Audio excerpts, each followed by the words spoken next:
Il riscaldamento globale del pianeta, provocato dalle emissioni di anidride carbonica CO2 nell'atmosfera per l'impiego di combustibili fossili nella produzione di energia elettrica, è all'origine di gravi problemi ambientali. Tra questi il ripetersi di anomali temporali e uragani dagli effetti disastrosi. In questo campo la Sardegna ha la maglia nera, essendo al primo posto tra le regioni d'Italia per le emissioni di CO2 per ogni abitante.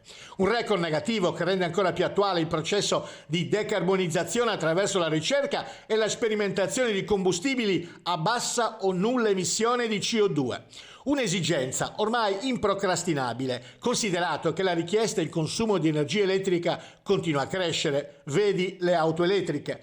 Alla soluzione di questo problema è indirizzata la ricerca che si svolge negli impianti della Sotacarbo, la grande miniera di Serbariu. Laboratori significativamente ospitati tra le strutture di Serbariu, la più importante delle miniere di carbone della Sardegna, da tempo dismessa. Proprio nella grande miniera di Serbariu, presso il Centro Italiano della Cultura del Carbone, si svolgerà venerdì prossimo, 1 aprile, dalle 10 alle 13, un evento formativo organizzato dall'Ordine dei giornalisti della Sardegna, dal titolo Transizione energetica, la decarbonizzazione, la Sardegna in prima fila, in collaborazione con Sotacarbo.